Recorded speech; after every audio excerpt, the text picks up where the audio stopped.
conserver le lait, les hommes ont mélangé 4 ingrédients. Du lait, des ferments, de la présure et du sel. Et voilà qui a fait le fromage. Le fromage? Non, les fromages, car dans chaque région, selon le climat, les conditions d'élevage et les besoins, on a inventé un fromage différent. Chacun a une histoire et un goût différent, un nom qui évoque parfois son lieu d'origine ou son aspect. Comment peut-on réussir autant de fromages différents à partir de 4 éléments? Tout commence par le caillage. On verse le lait dans de grandes cuves pour y ajouter de la présure et des ferments lactiques. La présure est une substance que l'on trouve dans l'estomac des jeunes veaux qui a la particularité de solidifier le lait. Quant aux ferments lactiques, ils sont produits par de petites bactéries présentes dans le lait. Ils parfument le fromage et lui donnent un goût unique.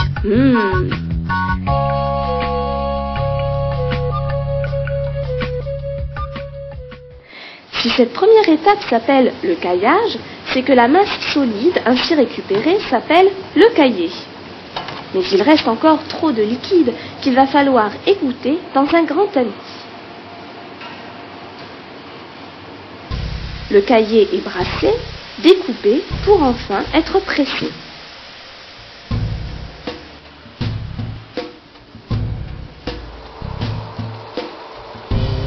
Pour devenir fromage, le caillé n'a plus qu'à prendre sa forme définitive.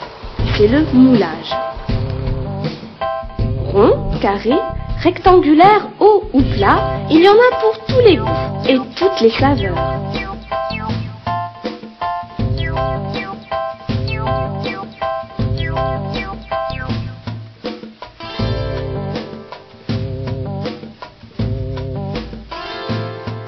Pressé dans son moule, le caillé termine de se séparer de son humidité.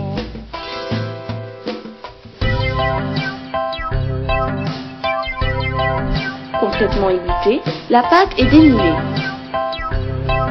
C'est cette forme qu'elle conservera définitivement.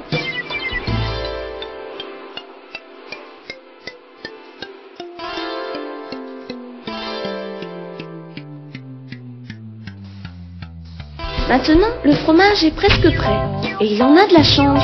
Ici, c'est une petite glissade en toboggan qui le conduit jusqu'au salage.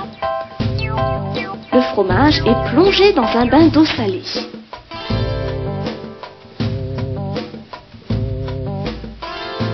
Outre le goût qu'il apporte, le salage permet aussi d'éviter le développement des moisissures.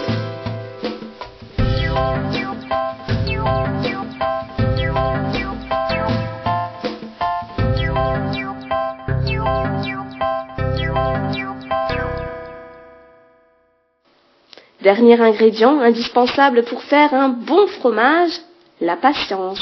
Et oui, il faut le laisser mûrir au frais dans des caves d'affinage, ce qui peut prendre quelques jours, des mois, voire une année entière. Au repos, le caillé se transforme en pâte, le fromage s'affine. Tous les 2 jours, on vient le retourner, le laver et le brosser. Quelle préparation!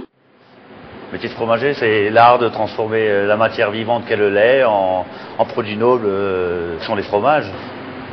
Bêtement, parce que j'aimais les yaourts et le fromage en étant petit, j'ai voulu savoir comment on transformait le lait de vache en fromage. On est fromager par passion, c'est pas pour l'argent parce qu'on n'en vit pas forcément bien, quoi.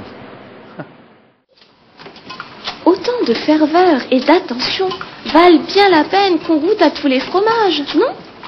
Au fait, connais-tu la concoyote? Cette onctueuse pâte fromagère qui coule sur ta tartine? Allons voir de plus près les secrets de sa fabrication. Comme pour les autres pâtes pressées, le petit lait est séparé du caillé. La masse restante est ensuite découpée et moulue par une machine qui va transformer sa texture granuleuse en une texture plus fine.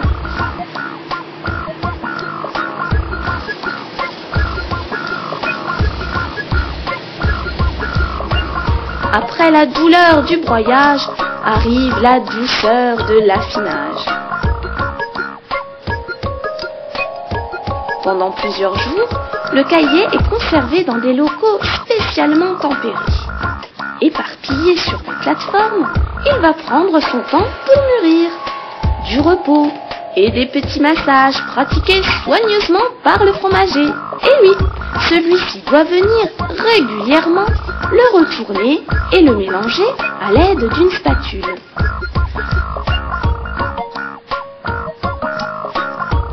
Après la maturation, c'est l'heure de la cuisson. On ajoute au fromage du sel et du beurre fondu dans une cuve qui va cuire et mélanger les ingrédients.